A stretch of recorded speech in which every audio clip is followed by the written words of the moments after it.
कार्यक्रम के पुण्यार्चक हैं श्री पन्नालाल जैन, श्रीमती सरला Jain, Shri Vivek बेनाड़ा, Shrimati Ketaki Benada, Aaradhya Devansh Benada, Benada bearings and piston limited.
नमो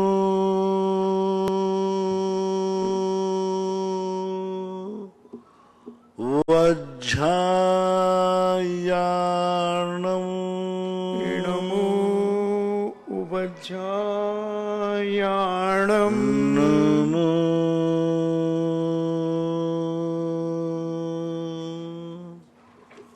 लोये साहूर्णम्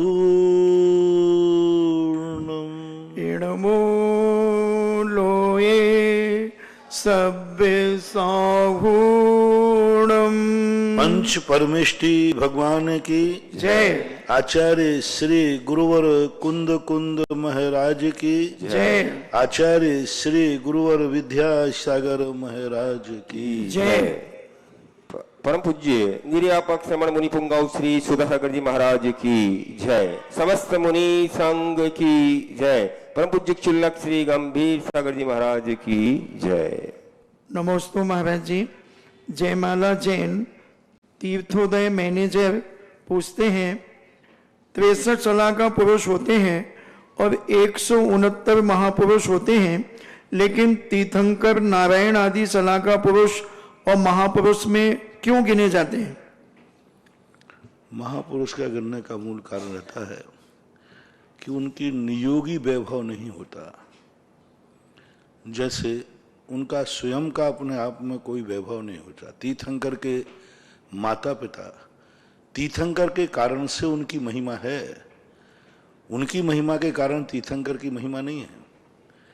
इसलिए जैसे 24 तीर्थंकर के माता पिता हैं, तीर्थंकर का जब जन्म नहीं होता उनको कौन पूछता है, सामान्य राजा होते हैं। तो महापुरुष इसलिए ले जाते हैं कि वे स्वयं में अपने आप में उतने वैभव वाले नहीं हैं, किसी नैमित्तिक रूप से हैं। कामदेव को महापुरुष इसलिए गिन लिया जाता है, कामदेव को, क्योंकि वो सांसारिक दृष्टि से अपने वैभव में सर्वोच्च पने को प्राप्त होते हैं। उनका कोई ऐसा कोई अलग से कोई देवोपुनीत अलग से कोई आश्चर्यजनक घटना नहीं होती, रत्नों की उत्पत्ति नहीं। जैसे नारायण, पृथ्वीनारायण, बलभद्र, इनके यहाँ देवोपुनीत शक्तियाँ होती हैं। देवोपुनीत इनके पास रत्न होते हैं। बलभद्र के पास हलदर होता है, देवोपुनीत चक्र रत्न होता है। तो नारायण, पृथ्वीनारायण, बलभद्र, चक्रवर्ती, तीर्थंकर, ये अपने आप में एक देवोपुनीत शक्तियों को लेकर के जन्म लेते हैं। और महापुरुष में देवोपुनीत शक्तियां साथ नहीं रहती। जैसे कामदेव के पास कोई देवोपुनीत शक्तियां नहीं होती, कोई देवोपुनीत अतिशय नहीं होते। तीर्थंकर के माता पिता के मैंने बता ही दिया। तो इस प्रकार से जितने महापुरुष हैं उनको इस प्रकार से भेद जाने। महान तो हैं वो, इसमें कोई संदेह नहीं है, क्योंकि साधारण लोगों से वो विशेषता है, लेकिन कोई उनको ऐसा अतिशय, कोई ऐसी निधि, कोई देवोपुनीत आदि शक्तियां उनके पास नहीं है। इसलिए अमित जैन पुलगांव महाराष्ट्र से पूछते हैं, नमोस्तु महाराज जी, पावापुरी में जब भगवान को प्रातःकाल 3-4 बजे के आसपास भगवान के ऊपर छत्र घूमने लगता है तो क्या है? क्या यह कोई दैविक शक्ति का प्रभाव है? हो सकता है, कोई बड़ी बात नहीं, क्योंकि छत्रों का हिलना घूमना शास्त्रों में वर्णन आता है। राजा महाराजों के भी छत्र घूमने के आदि हिलने के उल्लेख शास्त्रों में मिलते हैं। भद्रबाहु स्वामी ने वर्णन भी किया है। इसलिए कभी कोई यंत्र आदि, कोई देवता आदि उस समय भगवान महावीर स्वामी के उस युग में आकर के कुछ करता हो, क्योंकि इस घटना को मैंने प्रत्यक्ष अपनी आंखों से नहीं देखा है, इसलिए मैं इस संबंध में कुछ कह नहीं सकता। आगम की जहां तक बात है तो आगम में ऐसे वर्णन मिलते हैं। प्रीतेश जैन मुंबई से पूछते हैं, नमोस्तु महाराज जी, इस दुनिया में हमेशा बुराई और अच्छाई से क्यों जीत जाती है? बुराई अच्छाई से क्यों जीत जाती है? चाहे हम किसी के लिए कितना ही अच्छाई करें तो केवल वह बुराई ही याद रखता है, अच्छाई को भूल जाता है। अच्छाई जीतती नहीं है, जीतती जैसी लगती है। सत्वान व्यक्ति हारता नहीं है, हारता जैसा लगता है। आपने पिक्चर में देखा होगा, हमेशा खलनायक हर कार्य में जीतता है, लेकिन अंत में जाकर के सत्यमेव जयते। ऐसा ये दुनिया में है। खलनायक का जब तक उसको जीतेगा नहीं, जब तक उसका सफलता नहीं मिलेगी, उसका पुण्य अभी सत्ता में है, उसके पुण्य को खर्च कैसे कराए? मैंने आज प्रातः काल कहा था ना, ज्ञानी व्यक्ति पुण्य को बचाता है, पाप को खर्च करता है, अशुभ कर्मों को खर्च करता है, और अज्ञानी कहता है शुभ कर्मों को। तो खलनायक का पहले शुभ कर्म सब खर्च हो जाते हैं। अहंकार में कई अत्याचार करता है, कोई पकड़ा नहीं जाता, कुछ भी नहीं होता, उससे उसका सारा पुण्य खर्च हो रहा है। और जो हीरो है वो जम के पिटता है, करता है, उसके सारे अशुभ कर्म खर्च हो रहे हैं, और उसके अशुभ कर्म खर्च हो जाएंगे और इसका शुभ कर्म खर्च हो जाएगा।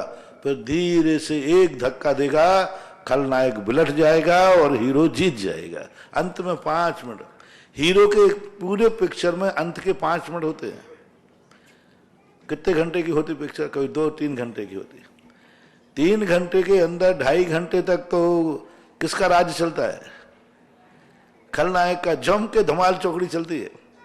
अंत के 5-7 मिनट में हीरो कमाल कर देता है, और जैसे ही हीरो की विजय हुई पिक्चर खत्म हो गई।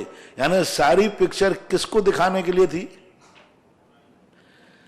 खलनायक की पूरी महिमा दिखाने में पूरी पिक्चर होती है। हीरो का जैसे ही नंबर आता है बस पिक्चर खत्म। तो ये दुनिया का नहीं होता कि सत्य जो है वो लगता है हमें हारता हुआ, उसकी परीक्षा होती है। सत्य कहता है कि मैं जितने संकटों में अपने फॉलोवर को डालूंगा उतने ही वो निखरेगा, उतने वो निखर करके सामने आएगा, सारे पापों को क्षय हो करके और सत्य को विजय प्राप्त करेगा, तो फिर दूसरा उसको पराजित नहीं कर सकेगा। इसलिए धर्मात्मा पर संकट दिखते हैं। यदि वो धर्मात्मा है तो ये संकट उसकी परीक्षा की घड़ी होती है। विवेक जैन सूरज से पूछते हैं, नमोस्तु महाराज जी, जब इंसान का बुरा समय चल रहा हो तो उसे किस तरह समय का सामना करना चाहिए, किस प्रकार का संयम रखना चाहिए? अपने परिणामों में चिंतन करना चाहिए। अपाय विचय, विपाक विचय, धर्म ध्यान का चिंतन करना चाहिए। जिस समय उसके बुरे दिन चलते हैं अपना धर्म ध्यान का समय बढ़ाना चाहिए, और जितना ज़्यादा प्रतिकूल परिस्थितियों से, निमित्तों से अपने आप को दूर रखना चाहिए, और अपनी दृष्टि में ये करना चाहिए कि आज मेरे बुरे दिन चल रहे हैं, ये बुरे दिन आए क्यों? क्यों शब्द पर विचार करना चाहिए। आज एक गरीब कहता है कि मेरे पास कोई पैसा नहीं है। क्यों नहीं है? कोई कारण तो होगा, कोई ना कोई कारण होगा। अतीत में तुमने कोई ऐसा लक्ष्मी का अभिशाप आपको है, जो मैंने आज प्रातः काल कहा था, कल भी कहा था, कि दुनिया में सबसे ज्यादा आपका खुद की लक्ष्मी तुम्हें अभिशाप देती है, खुद का पुण्य तुम्हें अभिशाप देता है, खुद की आंख हमें अभिशाप देती है, खुद के कान, जो हमारा है वही हमें अभिशाप देता है। जब हम अपने किसी पुण्य का दुरुपयोग करते हैं तो अभिशाप देता है। तो हमें ये विचार करना चाहिए, हमने अपने धन का दुरुपयोग किया है, हम अपने पुण्य का दुरुपयोग किया है, इसलिए मेरे बुरे दिन आए। कौन इसका करता धरता है? कोई नहीं है।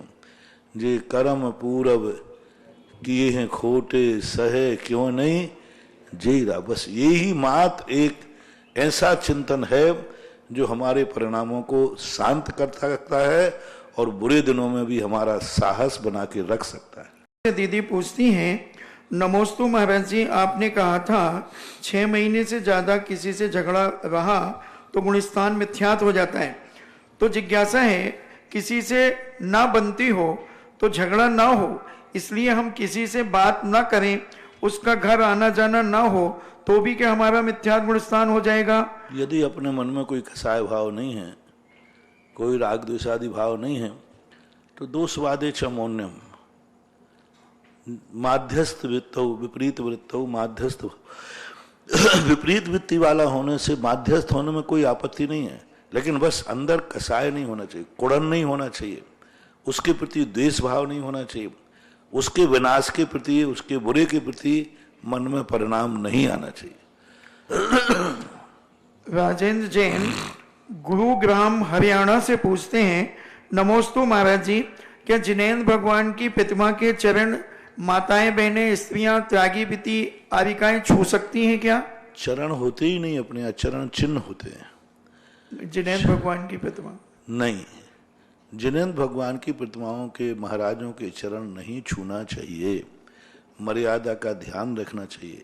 आगम में स्पष्ट उल्लेख किया है, कम से कम भगवान से जिनेन्द्र से 7 हाथ दूर महिलाओं को दर्शन, गुरुओं का तो लिखा ही है, भगवान की भी मर्यादा होना चाहिए। आज तक कहीं भी किसी शास्त्र में इस प्रकार का उल्लेख नहीं पाया गया। कम से कम कुंद कुंद की मूल परंपरा में तो इस प्रकार की जो परंपरा, कुंद कुंद की परंपरा चली आई, उस परंपरा में स्त्रियों के द्वारा पुरुष लिंग जो हो, चाहे वो भगवान का भेष हो, चाहे मुनिराज का हो, वह चाहे भक्ति में छुओ तो, लेकिन वह छूने के योग्य नहीं होना चाहिए। क्योंकि यदि तुम उनको भगवान मानते हो तो भगवान का रूप जो है, शरीर है, वह अपने आप में भली पूजनीय है। देखो, आपने ये देखा होगा, एक बेटा, एक पिता बड़ा हो जाने के बाद, बिटिया उसकी बड़ी हो जाने के बाद भी पिता है, पवित्र है, पूजनीय है, बिटिया पैर छूती है, लेकिन फिर भी एक मर्यादा होती है। बिटिया भी अपने पिता के सामने मर्यादा में रहेगी और पिता भी बिटिया के सामने अपने आप में मर्यादा में रहेगा। बाप बेटे का पवित्र संबंध है, पवित्रता है, इसमें कोई संदेह नहीं है। लेकिन पिता भली पिता है, दादा भली दादा है, पोती भली पोती है, लेकिन पुरुष तो है ही। पोती है, बड़ी हो गई, जवान हो गई, पोती ही रहेगी, लेकिन आखिर है तो स्त्री जाती है। इसलिए वो दादा के सामने अपने मर्यादित कपड़े रखेगी, मर्यादा में रहेगी, क्योंकि पोती है, दादा है, क्या फर्क पड़ता है उसमें? नहीं, दादा हो चाहे पोती हो, एक विपरीत पर्याय होने के कारण दोनों एक दूसरे के प्रति मर्यादा तो रखेंगे ही रखेंगे, रखना ही चाहिए। अब तुम कहो महाराज दादाजी में कौन सा विकार भाव आ जाएगा पोती को देख करके? नहीं, सवाल विकार का नहीं है, सवाल पुरुष और स्त्री का है। स्त्री और पुरुष का भेष है, चाहे वो माता का हो, चाहे पोती का हो, चाहे दादा का हो, चाहे पिता का हो।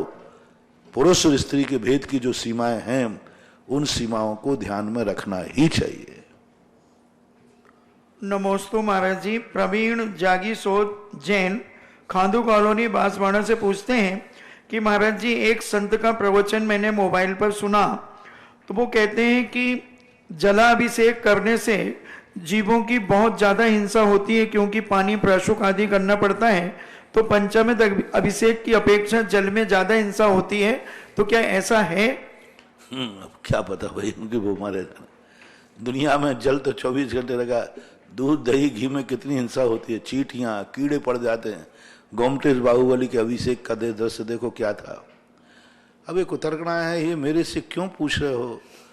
तुम ही सुन करके जवाब दे दो ना। तुम तो हाथ कंगन को हार सी क्या, पढ़े लिखे को फार सी क्या? अरे आप खुद ही देख लो ना, पानी को रख करके, वो 5 अमृत रख करके, और दोनों को गटबट करके जमीन में डाल दो। दोनों को एक तरफ पानी डाल दो और एक तरफ 5 अमृत डाल दो, दूध घी दही एक साथ डाल दो जमीन में। चलो एक प्रैक्टिकल करो, एक गमले में ले लो, गमला होता है ना मिट्टी का, और ये 5 चीजें डाल दो एक मिट्टी में, और इधर पानी डाल दो एक मिट्टी में। सवेरे देखना कीड़े किसमें मिलेंगे। अब तुम ही देख लो ना, आप अपन क्या पूछ रहे हो। ये सब चीजें कुतर्क रहे हैं, ये इन संबंध में मत पड़ो। उनको करते हैं, करने दो। अपन हम तो ये कहते हैं जो कर रहे हैं मैं उनको कभी रोकता नहीं हूं। मैं तो उनको रोकता हूं जो सही मार्ग पर जिनके चल रहे हैं। कुंद कुंद की मूल परंपरा है। लोग कहते हैं महाराज जी आप इसका विरोध क्यों करते। मैं कभी विरोध करते ही नहीं हूं। मैं तो जो नहीं कर रहे हैं उनको कहता हूं कि तुम कहीं लुढ़क मत जाना, लुढ़कने आना। मतलब जिनको करते हैं मैं कभी भी नहीं बोलता। जिन मंदिरों में जहां इस प्रकार के कार्य होते हैं मैं कभी विरोध नहीं करता। कभी आज तक मैंने किसी को रोका नहीं। लेकिन जो नहीं करते हैं उनसे कहता हूं तुम लुढ़कना मत। तो मैं तो अपने भक्तों से कह रहा हूं जो करते हैं उनसे मुझे कोई लेना देना नहीं है। लेकिन जो नहीं करते हैं उनको इन सब बातों में नहीं आना। और इस सब बातों को आप खुद प्रैक्टिकल करो। कहाँ है, कौन है, किस रूप में चलती आई। ये बीच बीच में कुछ परंपराएं जुड़ जाती हैं। पुन्नाट संघ के एक आचार्य हुए हैं, उन्होंने ये परंपराओं को चालू किया। उसके पहले कहीं 7वीं शताब्दी के पहले ये परंपराएं मूल संघ में, कुंद कुंद की मूल संघ के जितने भी आचार्य हुए उन सब में ये परंपराएं नहीं थी। उन्होंने अब महाराज विरोध क्यों नहीं किया, तो मूल संघ के आचार्य हमेशा विरोध के पक्षधर नहीं रहे। उन्होंने कहा तुमको जो करना है जो करो। उन्होंने विधि कथन किया और मूल संघ की परंपरा कभी विरोध नहीं करती। कुंद कुंद की मूल परंपरा में विधि कथन किया है, निषेध कथन बहुत कम किया है। उन्होंने कहा निषेध कथन छोड़ो, विधि कथन करो। और कुंद कुंद की मूल परंपरा चलती आई है। कुंद कुंद भगवान से लेकर के आचार्य शांति सागर महाराज, ये सब मूल संघ की परंपरा के थे। इन्होंने ना समर्थन किया ना विरोध किया, बस इन्होंने कहा इसमें राग द्वेष में मत पड़ो। जो नहीं कर रहे हैं वे मूल संघ की परंपरा वाले हैं, जो कर रहे हैं वे पुन्नाट संघ की परंपरा वाले हैं। सीधी बात, अपनी अपनी परंपराएं हैं, अपनी अपनी परंपराओं में जाओ। ना उनकी परंपरा को तुम डिस्टर्ब करो और ना तुम उस परंपरा में लुढ़को। सीधी बात, क्योंकि जो जहां चल रहा है वो लौटने वाला तो है नहीं। राग द्वेष करने से कोई मतलब नहीं निकलने वाला। नमोस्तु महाराज जी। मनोज जैन दादावाड़ी कोटा से पूछते हैं आत्महत्या का सूतक कितनी पीढ़ी तक 6 माह तक लगता है। बहुत बार मैं बता चुका हूं, जो एक चूल्हे पर रोटी खाते हैं और एक साथ ही जिनका व्यापार है, एक घर में रहते हैं और सगे बाप बेटे हैं, तो उनके लिए 6 महीने का लगेगा। और चाचा ताऊ हैं, भाई आदि हैं, व्यापार अलग है, चूल्हा भोजन पानी अलग है, तो कुटुंब को लगेगा 13 दिन का और उस परिवार को लगेगा 6 महीने का। कमला देवी जैन नैनवा से पूछती हैं नमोस्तु महाराज जी, 10 लाक्षण पर्व में अभिषेक के समय जो लौंगों की माला को हम लोग बोली लेकर के लेते हैं, तो उस माला के बाद उन लौंगों का हम क्या कर सकते हैं। कुछ नहीं, रखी थोड़ी बहुत गड़बड़ हो जाए उसको पानी में विसर्जित कर दो। कोई भी मांगलिक वस्तु होती है उसका विशेष प्रभाव 24 घंटे, अधिकतम 6 महीने के बाद फिर उसका मांगलिक पना खत्म हो जाता है। फिर उसको रखना हो तो रखो, नहीं तो विसर्जित कर देना चाहिए।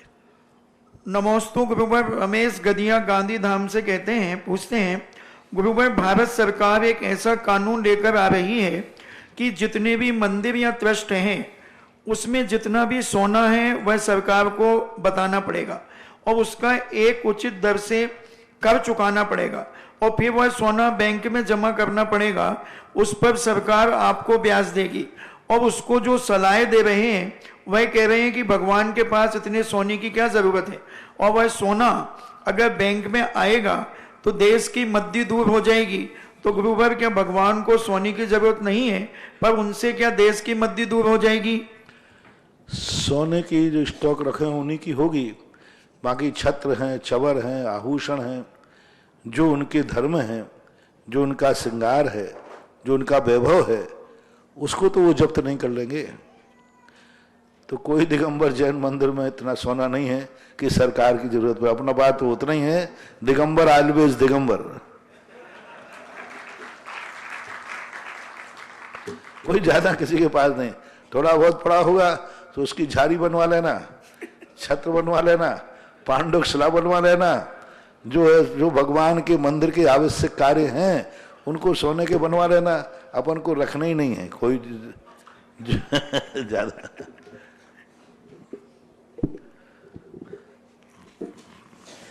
ऑनलाइन जिज्ञासाओं के बाद यहाँ उपस्थित सभी श्रावक श्राविकाएं और सुधा कलश जिनवाणी चैनल और महावीरा चैनल के माध्यम से देख रहे सभी श्रावक श्रावकाओं की ओर से परम पूज्य श्री के चरणों में कोटिशः नमोस्तु नमोस्तु नमोस्तु गुरुवर। और आज की प्रथम जिज्ञासा के लिए आमंत्रित कर रहा हूं पंडित श्री विक्रम जी जैन शास्त्री अलवर, और उसके बाद तैयार रहेंगी श्रीमती रेखा जी गदिया भीलवाड़ा। हेलो, पूज्य मुनिश्री के चरणों में बारंबार नमन वंदन। महाराज जी, देखने में आता है कि कुछ विद्वान और प्रतिष्ठाचार्य जब प्रतिष्ठाएं या विधान आदि कार्य कराते हैं तो पगड़ी या साफा पहनते हैं, और कुछ विद्वान ऐसे भी देखने में आते हैं जो नहीं पहनते। तो इस संबंध में सही मार्गदर्शन निर्धारण क्या होना चाहिए? कुछ विशेष स्थान होते हैं, जैसे भगवान का राज्याभिषेक वगैरह होता है, उस समय के समय पर एक दस्तूर के रूप में पहन लेते हैं, एक मर्यादा के रूप में पहन लेते हैं। ना इसका निषेध है ना इसका समर्थन है, बस इतना ही जरूर है प्रतिष्ठाचार्य को अपने शुद्ध वस्त्रों में पगड़ी भी पहने तो वो 16 की शुद्ध पहनना पड़ती है। जैसे मान लीजिए जैसे राज्याभिषेक वगैरह होता है तो उस समय सभी दरबारी पगड़ी लगा के रहते हैं। अब पगड़ी के रूप में ही, क्योंकि सब दरबार में जो बैठते हैं हम खाली सिर नहीं बैठते, तो उसको पगड़ी के रूप में डाल लेते, क्योंकि राज्याभिषेक का समय है, जन्माभिषेक का समय है, तो पहन लेते हैं तो कोई बाधा नहीं है, और नहीं पहनते हैं तो अच्छा नहीं है, पहन लेना ठीक है। एक छोटा सा प्रश्न महाराज जी, और सम्यक दर्शन होते ही जब ज्ञान सम्यक ज्ञान हो जाता है तो आठों अंगों को, सम्यक ज्ञान के 8 अंगों को हमें किस रूप में लेना चाहिए? सम्यक ज्ञान के दर्शन होते ही ज्ञान सारा सम्यक ज्ञान हो गया। सम्यक ज्ञान के 8 अंग होना चाहिए जो आते हैं। सम्यक ज्ञान 2 रूप में होता है, एक भाव सुत रूप और एक द्रव्य सुत रूप। तो जो सम्यक दर्शन के साथ सम्यक ज्ञान होता है वो भाव सुत रूप होता है, और भाव सुत रूप का अर्थ इतना ही है कि जिनेंद्र भगवान ने जिस प्रकार की जैसी वाणी कही है उसमें किसी भी प्रकार का संशोधन नहीं करना, उसको यथावत स्वीकार करना। क्योंकि सम्यक दर्शन के तो 2 भेद होते नहीं, और लेकिन ज्ञान के 2 भेद हैं, द्रव्य और सुत। पूरे ज्ञानों में एक ज्ञान ऐसा है जिसके द्रव्य और भाव सुत होते हैं। मति ज्ञान, अवधि ज्ञान, मना पर्याय, केवल ज्ञान, इनके भाव और द्रव्य सुत भेद नहीं है, लेकिन सुत ज्ञान के हैं। तो जो वहाँ सम्यक दर्शन के साथ होता है वो माँ जिनेंद्र भगवान के द्वारा कथित को यथावत स्वीकार करना, जिस रूप में उन्होंने बोला है वही अर्थ निकालना, वही व्यंजन करना, जिस रूप में उन्होंने जो आवश्यक कहे हैं उसको यथावत स्वीकार करना, वही है सम्यक दर्शन के जो 8 अंग, सम्यक ज्ञान के जो 8 अंग कहे गए हैं वो द्रव्य सुत की अपेक्षा कहे गए हैं। कालाचार, विनयाचार, अर्थाचार, उभयाचार, ये सारे के सारे जो कहे हैं ये द्रव्य सुत की अपेक्षा है। भाव सुत की अपेक्षा श्रद्धा परख लेना चाहिए। नमस्ते महाराज। श्रीमती हेमलता जी के बाद तैयार रहेंगे पंडित श्री सुनील जी जैन टोडा राय सिंह। परम पूज्य गुरुवर को नमोस्तु। महाराज जी, आज हमारे बेटे का जन्मदिन है। इस उपलक्ष्य में हम अपने परिवार सहित इस तपोदय तीर्थ क्षेत्र के और आपके दर्शन करने आए हैं। नमोस्तु महाराज जी। महाराज जी, मेरी जिज्ञासा यह है कि श्री तत्वार सूत्र जी के 7वें अध्याय में 27वें सूत्र में एक शब्द आया है प्रतिरूपक व्यवहार। तो आजकल मोबाइल पे एक पोस्ट देखने में आ रही है कि लाल रंग के केमिकल में पानी मिलाकर नकली खून बेचा जा रहा है, तो ये क्या प्रतिरूपक में आएगा? और यदि ऐसा करने वाले को जो स्वास्थ्य के साथ खिलवाड़ कर रहे हैं उनको क्या दोष लगेगा? बहुत बड़ा दोष है। आजकल तो सब प्रतिरूपक व्यवहार ही हो रहा है, हर चीज की नकली दवाई, हर चीज। ऐसी कोई भी चीज, असली चीज तो बाजार में आ नहीं पाती उसके पहले ही नकली चीज आ जाती। कपड़े में नकली, खाने में नकली, आजकल चावल नकली आ रहा है, प्लास्टिक के चावल आने लगे, पोहा नकली, तुम्हारे खाने की चीज है, सारे जो फाट फ्रूट है ये सब नकली। क्या करें, ये सब वही चीजें हैं, महान महान दोष है। असली चीज आज बाजार से गायब हो रही है। असली चीज लोग पसंद नहीं कर रहे हैं। लोगों की पसंद भी तो सबसे बड़ी चीज है, उपभोक्ता की जो बनाने वाला है उसकी ज्यादा गलती नहीं है, उपभोक्ता पसंद ही वही कर रहा है, नकली चीज पसंद आती है। अब करें क्या, जब उपभोक्ता ही पागल हो रहा है तो बेचने वाला पैसा कमाता है, वो मूर्ख नहीं, वो तो ज्ञानी है। गड़बड़ करने वाले हैं उपभोक्ता। यदि सारे उपभोक्ता नियम ले लें कि हम असली चीज को असली रूप में ही खरीदेंगे, चाहे भली महंगी मिले, तो नकली चीज बिकना अपने आप बंद हो जाएगी।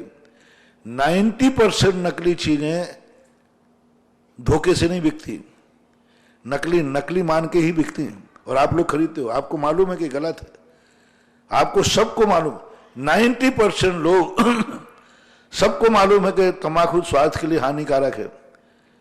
कितने % लोग जो नहीं जानते हैं कि तंबाकू हानिकारक है वे खाते हैं?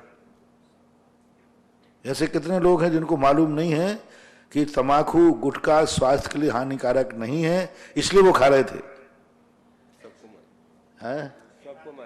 99% मान लो, 100% मालूम है कि गलत है, फिर भी खा रहे। किसी से भी आप पूछ लो, शराब पीना अच्छा है, बोले नहीं गलत है, फिर क्यों पी रहे हो? बस पी रहा हो। आज बाजार में जो नकली चीज बिक रही, खुली बिक रही है, कोई चोरी चपाटी नहीं बिक रही, सब खुल्लम खुल्ला बिक रहा है। वो तो लिख रहे हैं कि इसमें ये डला हुआ है। आजकल तो सब चीज में लिख देते हैं इसमें ये चीज डली हुई है, ये इससे चीज बनी हुई है। अब आप जब वो खुला करके बेच रहे हैं, फिर भी तुम उसी चीज को खा रहे हो। उसी के जितने फास्ट फ्रूट हैं सबको मालूम है, सब खुल्लम खुल्ला है, इसमें ये चीजें डली हैं। इसलिए जब तक उपभोक्ता नहीं चेतेगा तब तक विक्रेता को रोकना संभव नहीं। विक्रेता तो पैसा कमाना चाहता है, उसका उद्देश्य तो मुख्य उद्देश्य है पैसा कमाना। अब पैसा जिस तरीके से आएगा उस तरीके से होगा।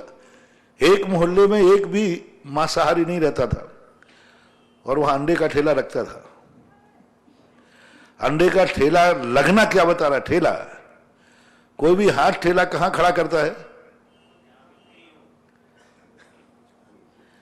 जहां कहीं नहीं करता। हाथ ठेला वो तो कहीं भी खड़ा कर सकता है। हाथ ठेला शाम को कहीं भी खड़ा हो रहा है, समझ लेना इस मोहल्ले में कोई ना कोई उसकी बिक्री हो रही है। और कौन ले रहा है? सबका मालूम है कि यहां खड़ा हुआ है। तो आपके लिए तो कुछ नहीं उपभोक्ता। इसलिए महावीर ने सबसे बड़ी बात हम साधुओं को कही, तुम विक्रेताओं को मत जाओ। विक्रेता क्या बेच रहा है हमारे शास्त्रों में नहीं कहा कि उसका त्याग कराओ। विक्रेता को नहीं कहा, हमारे शास्त्रों में कहा तुम अपने भक्त को कहो ये चीज मत खाओ। विक्रेता को नहीं कहा। विक्रेता को मात्र थोड़ा सा कर्म क्षेत्र में कहा। धर्म की किताब की बात कर रहा हूं मैं। चरणान योग में कहीं भी ये नहीं लिखा कि महाराज से तुम विक्रेताओं को कहो ये चीज मत बेचा करो। हमेशा ये कहा भक्तों से कहो ये चीज मत खाया करो। और उपभोक्ता सुधर जाएगा तो विक्रेता अपने आप सुधर जाएगा। अब तुम कहे तो चिंता करते हो सम्मित से करके गिरनार के पहाड़ों पर महाराज जी बहुत जूठा हो रहा है, बहुत बेचने वाले पहुंच गए, मैं कल भगा दूंगा उनको। वो तो मेरी बहुत आज्ञा में है।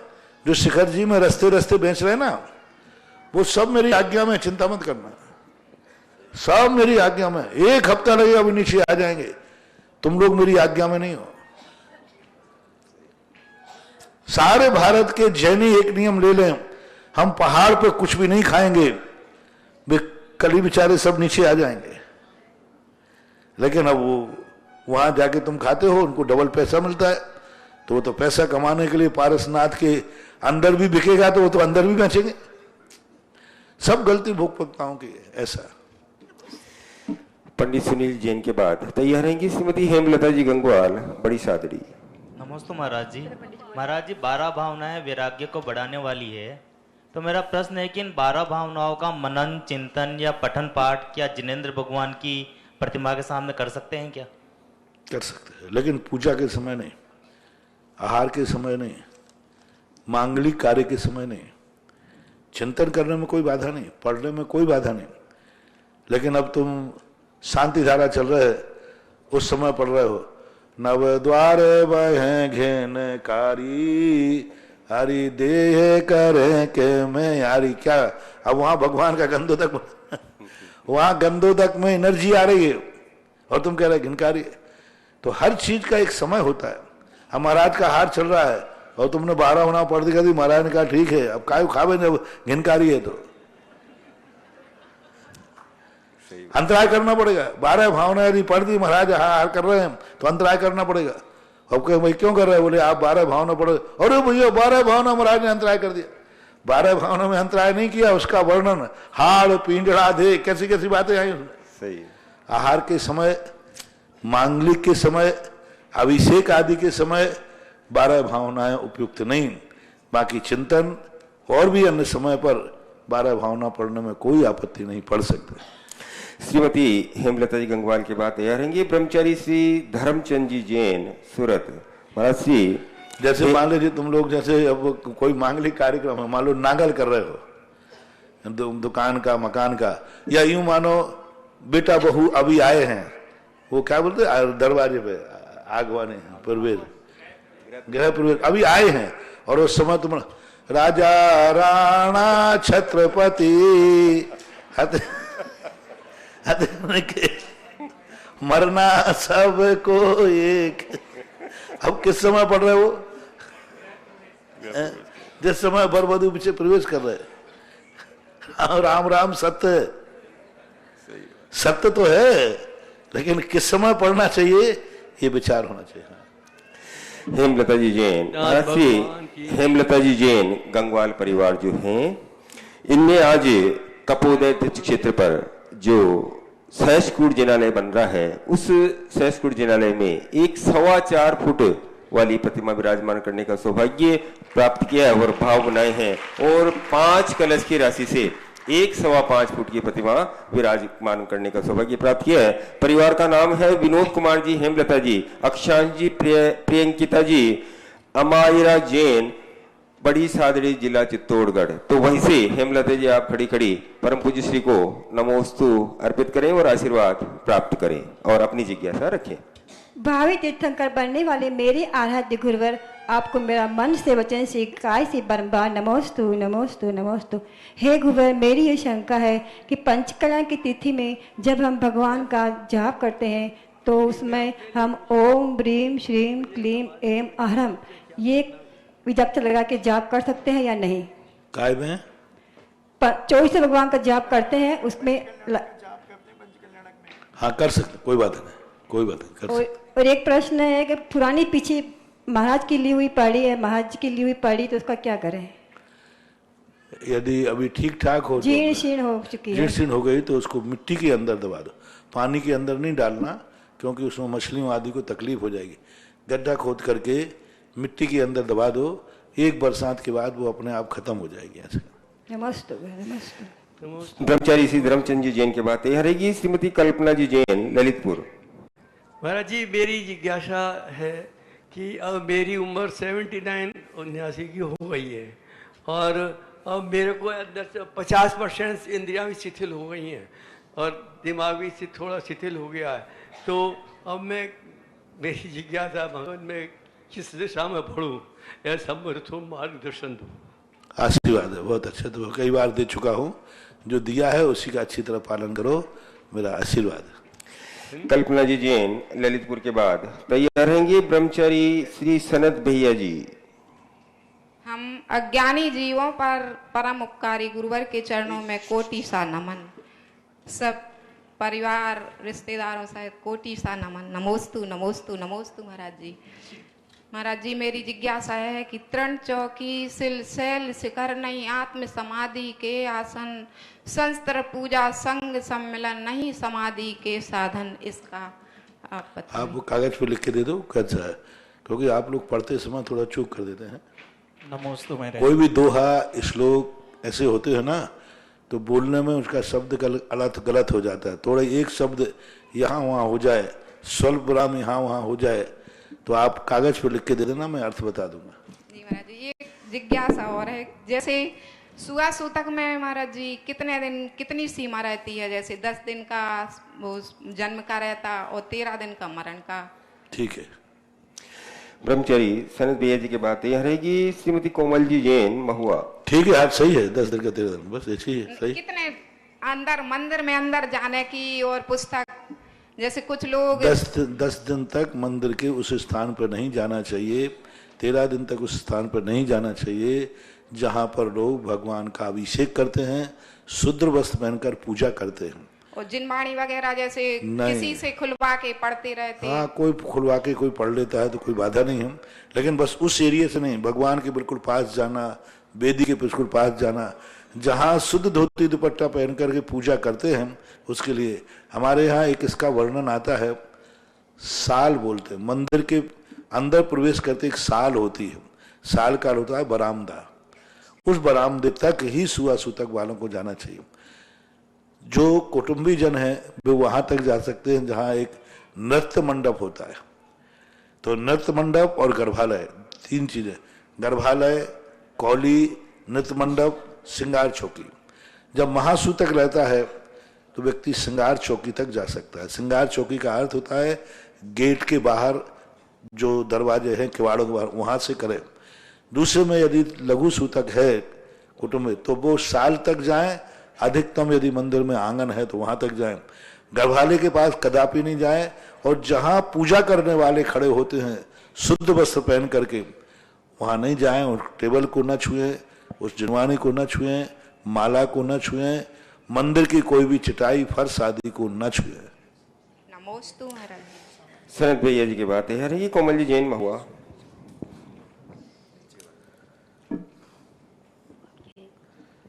हाँ बोलो।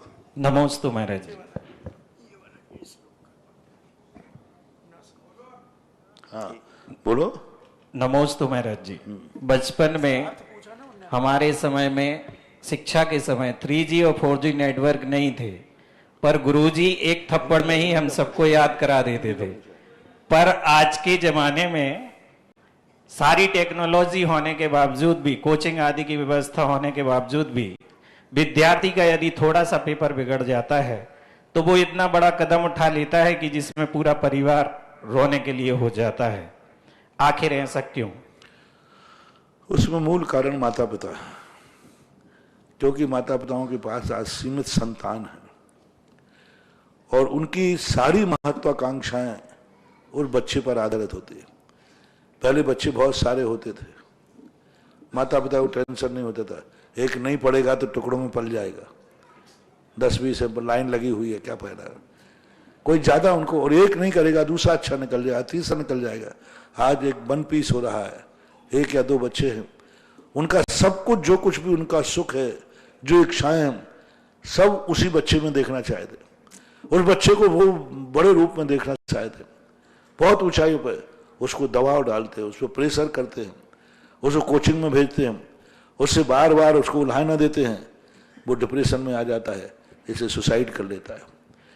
90% बच्चे जो सुसाइड करते हैं माँ बाप के दबाव के कारण। माँ बाप का इतना प्रेशर होता है उनके ऊपर, इतना प्रेशर होता है कि वो उस शिक्षा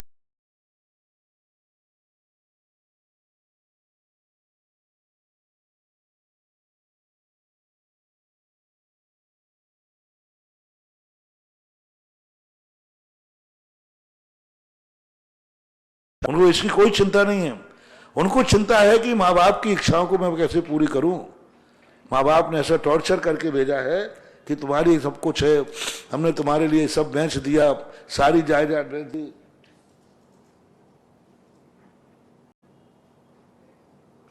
इतना मैंने खर्चा किया, इतना तुम्हारे ऊपर ही मेरी सारी उम्मीदें हैं।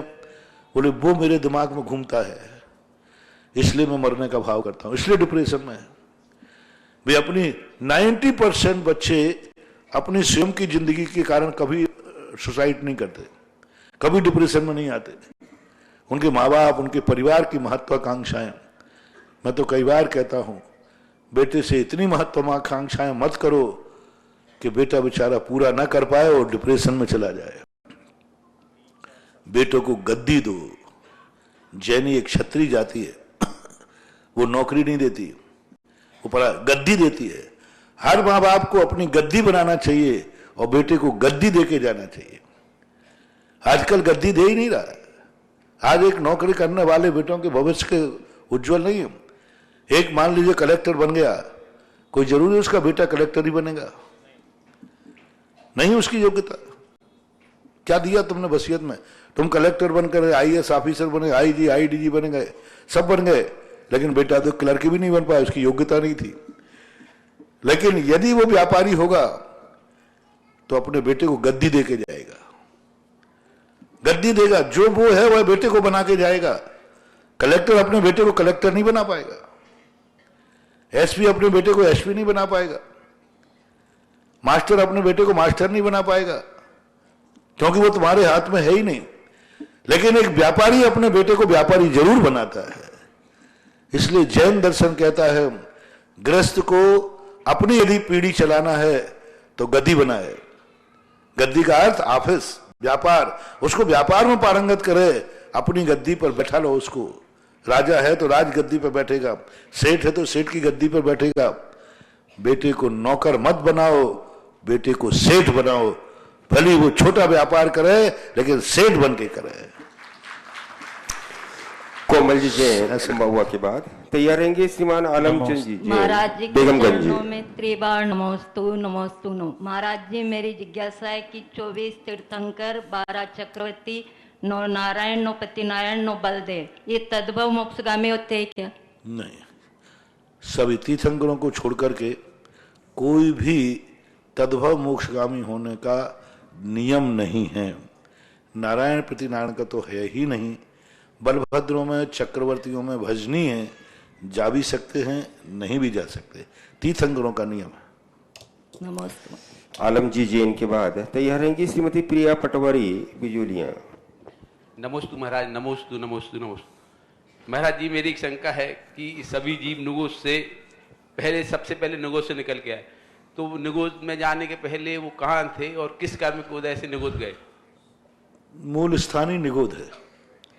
मूल जो प्रोडक्ट स्थान है जहां जीव रहते हैं ओरिजिनल, वो किसी कर्म के कारण नहीं, वही मूल स्थान है।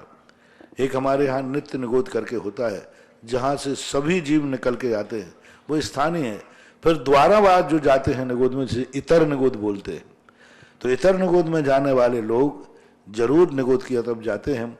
उनके लिए शास्त्रों में वर्णन आया है, जो व्यक्ति अपने अपने अशुभ कर्मों के उदाव से निरंतर कलुषित परिणाम रखते हैं, निरंतर क्लेश, निरंतर झगड़ा करने का, निरंतर राग द्वेष करने का, आ बैल मुझे मार, कोई शांत बैठा है, बोले शांति क्यों है, इसको मचाओ। निरंतर संक्लेश परिणाम की धुन बनी रहती है। शांति नहीं रहना चाहिए, बस कुछ ना कुछ ऐसा करेंगे कि स्वयं भी अशांत रहेंगे, दूसरे को अशांत करेंगे। ऐसे लोग निगोद जाते हैं, इतर निगोद में। ऐसा प्रिया पटवारी के बाद तैयार रहेंगे श्री संदीप तारा नरेश कश्यप सहारनपुर। नमोस्तु महाराज जी, मेरा प्रश्न ये है कि राग और प्रशस्त राग में क्या अंतर है? राग और प्रशस्त राग। प्रशस्त राग यही है कि प्रशस्त राग है, उस राग से कसाय बनने हो तो उसे राग कहा ही नहीं है। अभी पूज्यवर भट्टकेर महाराज के मूलाचार में आया, वसुनंदी महाराज ने लिखा, राग किसे कहते हैं? जो संसार के लिए कारण हो, अशुभ कर्म के बंध के लिए कारण हो, उसको राग कहते हैं। पंच परमेष्टि आदि से जो राग की भाव है, ये तो लोगों ने प्रशस्त और अप्रशस्त राग कर दिए, ये राग है ही नहीं। सीधी बात, पंच परमेष्टि आदि से राग करना ये राग की कोटि में आते ही नहीं। कहीं नहीं लिखा कि पंच परमेष्टि राग करना कसाय है, कहीं नहीं लिखा। पूजा करना कसाय है, माला फेरना कसाय है, आहार देना कसाय है, भैयावृत्ति करना कसाय है, मैंने तो कहीं नहीं देखा। कहीं भी नहीं लिखा कि कसाय है, ये राग भाव है, कहीं नहीं लिखा। वसुनंदी महाराज ने तो स्पष्ट कर दिया, राग है ही नहीं, ये पाप है ही नहीं, ये कसाय है नहीं। लोग कहते हैं कि ये, अरे कसाय वो है जो संसार का कारण हो। संसार के लिए यदि राग करता है तो वो कसाय के रूप में आएगा। ये प्रशस्त अप्रशस्त राग, ये सब संसार के कारण हैं, पंच परमेष्टि के आदि राग की कोटि में आते ही नहीं है। संदीप जी के बाद तैयार रहेंगी सरिता जी जैन बेगमगंज। मेरे परिवार और मेरी तरफ से महाराज श्री के चरणों में बारंबार नमस्कार, नमोस्तु महाराज श्री। महाराज श्री, मैं जैन नहीं हूँ और लेकिन मैं जब 10 साल का था तो मम्मी ने श्री दिगंबर जैन उत्तर प्रांतीय गुरुकुल में मेरे को एडमिशन कर दिया था और वहाँ से तभी से मैं जैन शिक्षा का पालन कर रहा हूँ और आपके कहे अनुसार आपकी प्रवचन में यूट्यूब पर देखकर उस पर अमल करने की कोशिश करता हूँ।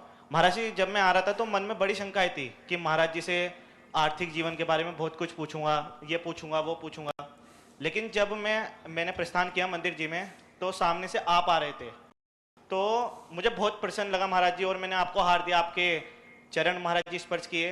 तो अब उसके बाद ऐसा लग रहा है महाराज जी की जिंदगी में सच में कोई शंका है ही नहीं और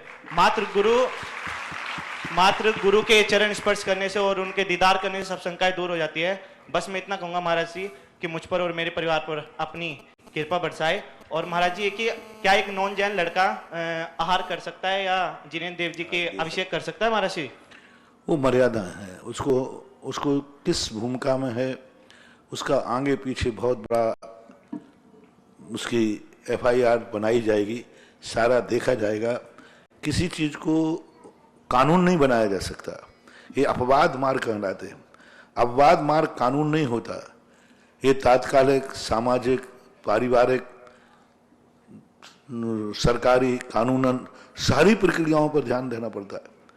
आज मान ले कोई इस प्रकार की बात करे, समाज में कोई उन्माद हो जाए, धर्म परिवर्तन कराया जा रहा है, फिर जितना पुण्य नहीं कमाना उतना संकलेश हो जाएगा।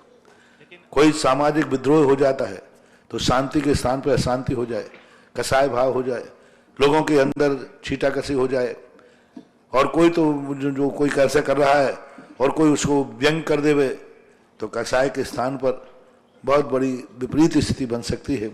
इसलिए धर्म है निराकुलता का भाव, ना स्वयं को कष्ट हो ना दूसरे को, ना स्वयं को आकुलता हो ना दूसरे को। जो निराकुल भाव है वही धर्म है, जिससे सामाजिक व्यवस्थाएं बिगड़ती हों, समाज में क्लेश होता हो, अपवाद होता हो, ऐसी क्रियाओं में दूर हट जाने में यदि शांति होती है तो दूर हटना ही जरूरी है। इसलिए ये सब बातें जो हैं अपवाद के रूप में मान्य होती हैं। ये प्रसंग देख करके साधु देखे, समाज देखे, समाज की सहमति देखे, क्योंकि ये मंदिर, ये आहार दान आदि सब सामाजिक व्यवस्थाएं हैं और समाज बैठ करके इस पर निर्णय करे। ये जनपद सत्य के अंतर्गत आते कि व्यवहारिकता को देख करके इसका परिणाम क्या निकलेगा, अच्छा निकलेगा या बुरा निकलेगा, इसका साइड इफेक्ट क्या है, इन सब पर विचार करने के बाद ही कुछ सोचा जा सकता है। सरिता जी जैन की बात तैयार रहेंगे। श्री सचिन जी जैन, नोएडा। गुरुवर नमोस्तु नमोस्तु नमोस्तु। जो घटना पहले होने वाली होती है उसका भय पहले से महसूस होने लगता है या फिर मन में भय होने के कारण वह निगेटिविटी के विचार आने लगते हैं? उसका आभास भी होता है। कोई भी घटना घटती है, हमेशा हमारे शास्त्रों में ऐसा वर्णन आया है, कोई भी कर्म का उदय आना है, एक आवली पहले उनकी गौपुच्छाएं तैयार हो जाती हैं, जिसे गुण श्रेणी आयाम कहते हैं। मान लो जो कर्म उदय में आना वो एकदम नहीं आता है, इसके पहले अंदर उन कर्मों की व्यवस्थाएं जम जाती हैं, पूरे कर्मों का एक सेटलमेंट हो जाता है। अब इस कर्म को 1 मिनट बाद उदय में जाना है, इसको 1 मिनट बाद जाना है, 1 मिनट बाद। तो जैसे वो गोपुच्छाएं बनती हैं, गुण श्रेणी आयाम बनते हैं, तो ऐसा आभास भी हो सकता है और कभी कभी भय भी होता है। लेकिन भय भी जो हो रहा है वो कोई ना कोई अशुभ का संकेत तो है। मान लो डर भी लग रहा है, भय लग रहा है, तो वो भी एक संकेत है। हाय श्वास निकलना, भय लगना कोई अशुभ कर्म का संकेत है। लेकिन आभास नहीं होता है, सो बात नहीं, आभास भी होता है। बच कैसे सकते हैं महाराज जी इनसे? बचने का प्रयास अच्छा है, आभास हो रहा है तो बढ़िया है। रही बात डर की, तो डरना नहीं चाहिए, क्योंकि जो होगा वो सामने आएगा। डरने से कोई टल नहीं जाएगा और नहीं डरने से कोई आ नहीं जाएगा। उसका सामना करने की हिम्मत करना चाहिए। और आभास तो हो रहा है तो अच्छा ही है, पहले से मालूम चल रहा है। सचिन जी जैन, नोएडा की बात तैयार रहेगी। श्रीमती साक्षी जी जैन, घाटोल। सचिन जी जैन नहीं है, साक्षी जी जैन घाटोल तैयार हो जाए। और उसके बाद तैयार रहेंगे श्री पदम कुमार जी जैन, एडवोकेट, बूंदी। नमस्ते महाराज जी, मेरा क्वेश्चन ये है कि स्त्री खड़े होकर माला गिन सकती है और सूर्यास्त के बाद परिक्रमा लगा सकते हैं? व्यवहारिक दृष्टि से तप करने की, आतापन करने के लिए निषेध किया। नारी को खड़े होने के लिए मूल कारण निषेध करने का कारण क्या है, ये सोचो। क्योंकि नारी एक नारी पर्याय में है, लज्जा उसका आभूषण है। खड़ी यदि वो माला फिर रही है, उसी समय उसका पल्लू चेहरे पर से गिर गया और खुला स्थान है, समाज है, सब लोग हैं, उस समय उसका माला में मन लगेगा कि पल्ले में मन लगेगा? पल्ले में। आप तो नारी जाति। अब ऐसी स्थिति में उसी समय कोई आ गया, मान लीजिए ऐसे लोग आ गए कि अब तुम वहां पर पुरुष वर्ग आ गया, धक्का दे दे तो, छू ले तो, एक मर्यादा। इसलिए नारियों को बैठ करके इसलिए कहा जाता है क्योंकि उनकी जो शारीरिक परिणतियां हैं वो लज्जास्पद होती हैं, इसलिए उनको कहा जाता है, मूल कारण। मां सामान्य रूप से खड़े होने में कहूंगी, जितनी देर माला में खड़े होना है इतनी देर तो आहार देने में तो खड़ी रहती हो। आहार देते समय खड़ी हो कि नहीं? लेकिन आहार देते समय पाबंदी तो नहीं है कि आपके हाथ पैर नहीं चलेंगे, उस समय पाबंदी तो नहीं, उस समय है। लेकिन माला में तो आप संकल्प कर चुके कि अब मैं कोई भी जिस पोजीशन में है, कायस्वर मुद्रा में है, अब जब तक आपका कुछ भी हो जाए आप नहीं करेंगे। इसलिए स्त्रियों को प्राय बैठ के ही करने में उनकी मर्यादा है। ब्रह्म कुमार जी जैन एडवोकेट के बाद परिक्रमा लगा सकते हैं? परिक्रमा के संबंध में ऐसा कोई उल्लेख नहीं है। अच्छा उजेला है, लाइट है, उजेला है तो लगाने में कोई बाधा भी नहीं है, लेकिन सकड़ी परिक्रमा है, अंधेरा है तो नहीं लगाना चाहिए। पद्म कुमार जी जिनकी बातें रहेंगी। श्रीमती सरोज देवी मेरे गंगवार आराध्य गुरुदेव के चरणों में सत सत नमन। पंचम काल के चलते हुए, हंसते हुए, देखते हुए, आशीर्वाद देते हुए भगवान के चरणों में नमोस्तु नमोस्तु नमोस्तु। हमारा सिर्फ मेरी आशंका ये है कि जो जैन मुनि है वो शास्त्रों के अनुसार उनके 28 मूल गुण होते हैं। अगर कोई जैन मुनि है, उन 28 मूल गुणों में से अगर एक गुण भी भ्रष्ट हो जाता है और उसके द्वारा भगवान को सूर्य मंत्र दिया जाता है या पहले दिया जा चुका है, क्या उन प्रतिमाओं को हम पूजा कर सकते हैं या नहीं? अगर नहीं कर सकते हैं तो क्या उनका दोबारा पंच कल्याण होगा? गुरुदेव बताइए। इतने बड़े विवाद का विषय बना दिया। प्रसंग इतना खतरनाक है। पहली बात तो महानुभाव, सूर्य मंत्र देने के पहले गुरु को पहचानो। एक विषय बहुत पहचानो, हर व्यक्ति से सूर्य मंत्र मत दिलाओ। प्रतिष्ठाएं कम हो तो चल जाएगा, पंचगणाक नहीं हो तो चल जाएगा। मूर्ति की प्रतिष्ठा हर पंडित से नहीं, हर महाराज से नहीं, हर स्थान में। आजकल पंचगणाक ऐसे हो गए किसी से भी करा लेते हैं, उनको ज्ञान ही नहीं है। आगम में पढ़ो, प्रतिष्ठा पाठों में कैसा पंडित होना चाहिए, कैसा मुनिराज होना चाहिए। जो मुनिराज स्वयं साधना करते, जो अपनी चर्या में विशुद्ध होते हैं, उन्हीं से कराना चाहिए। और ऐसे कराने के लिए पहले पंचकल्याण कराने के पहले गुरु को देखना चाहिए, सोचना चाहिए, समाज को प्रस्ताव पास करना चाहिए। हमारे मंदिर की प्रतिष्ठा कौन करेगा, किससे कराएंगे, ऐसा सबसे पहले देखना चाहिए। पहले मीटिंग में निर्णय यही होना चाहिए, प्रतिष्ठा होना कि नहीं होना ये बात की बात, किससे कराना पहले ये निर्णय पहले होना चाहिए। फिर यदि हो गया है, अब उस समय यदि नहीं, उस समय तो ठीक थे, बाद में घोटाला हुआ है तो कोई बात नहीं, जिस समय थे उस समय तो ठीक थे ना। लेकिन अब इस संबंध में सामाजिक व्यवस्थाएं हैं, इनको मैं इसको एकदम निश्चित रूप से आदेश नहीं दे पाऊंगा, क्योंकि इससे समाज में कई विसंगतियां, विसंवाद, वो साधु तो जैसा है तो है, उसकी आड़ में लेकर समाज में राग द्वेष कसाय भाव और हो जाते हैं। बस उसका तो एक ही है, सारी समाज बैठ करके इस पर विचार करे, और सारी समाज विचार नहीं करे तो उस झगड़े में ना पड़ करके दूसरे मंदिर में पूजा करने चले जाओ। उसको एक है, अपने यहाँ तो एक ही है। दो चीजें, गुरु के संबंध में, भगवान के संबंध में, मंदिर के संबंध में विवाद करने से कोई फायदा नहीं है। सबसे सरल फायदा है, जिस मंदिर में तुम्हारी अनुकूलता नहीं बनती है, तुम्हारे अनुकूल की आमना नहीं है, तुम्हारे प्रतिकूल किसी ने प्रतिष्ठा की है, उस मंदिर को छोड़ करके दूसरे मंदिर में जाने लग जाओ। बस ये सबसे बड़ा सरल रास्ता है। अपन को नहीं समझ में आ रहा है, क्योंकि अब तुम्हारे मन में ये भाव आ गया कि ये मूर्ति की प्रतिष्ठा गलत है, तुम्हारा मन तो लगेगा ही नहीं, परिणाम और बिगड़ेंगे। नमोस्तु मन नहीं लगेगा, अभिषेक में मन नहीं लगेगा, गंधोदक में मन नहीं लगेगा, और बिना मन के करोगे तो फिर पुण्य होने वाला नहीं है। इससे अच्छा है कि ऐसे मंदिर को समाज बैठ करके सुधारती है तो पुनः प्रतिष्ठा कराना चाहिए, और नहीं सुधारती है और आपको समझ में नहीं आ रहा है तो आप उस मंदिर को छोड़ करके जिस मंदिर में आपको सही प्रतिष्ठित मूर्ति लगती है उस मंदिर में जाकर अभिषेक पूजन करना शुरू कर देना चाहिए। ये सरल सस्ता रास्ता है। नमस्ते। सरोज देवी गंगवाल की बातें हरेंगे श्री विजय कुमार जी जैन टीकमगढ़। महाराज श्री अरविंद कुमार जी जैन शिविरार्थी जयपुर की जिज्ञासा है। नमोस्तु गुरुवर। पूज्यवर, मेरी जिज्ञासा है कि जो 64 रिद्धि मंत्रों का स्मरण कर पूजन करते उसमें एक रिद्धि है दूर स्पर्श बुद्धि रिद्धि। इस रिद्धि में तीर्थंकर भगवान संख्यात दूरवर्ती पदार्थों का स्पर्श करने की शक्ति होती है, लेकिन सामान्य मनुष्य अधिक से अधिक 9 योजन दूरी के पदार्थों का स्पर्श कर सकता है। तो इसमें सामान्य मनुष्य का क्या मतलब जानना चाहिए, और वर्तमान में भरत क्षेत्र में जहां जहां हम लोग रहते हैं उनमें कितनी शक्ति होती है, कृपया समाधान करें। ये इंद्रियों के स्पर्शन इंद्री की बात कही गई कि एक व्यक्ति स्पर्शन इंद्री के माध्यम से कितनी दूर का स्पर्श जान सकता है, शुद्ध ज्ञान के माध्यम से, बिना रिद्धि के माध्यम से आता है। इनको दूर से पता कर लेगा स्पर्श से कि यहाँ पर इतने दूर पर यह वस्तु विद्यमान है। हाँ, इस पर रसना घ्राण दूर से स्वाद बता देगा, फलानी वस्तु में इस कुएं में ऐसा पानी है, ये रसना इंद्री का है। रसना इंद्री चखा नहीं है, लेकिन वहां के उनका इतनी स्पर्श इंद्री का उपशम होता है। और रिद्धि वाले का जो होता है वो इससे विशेष होता है। संख्यात योजन जो आपने कहा ना, संख्यात बहुत बड़ा हो जाता है।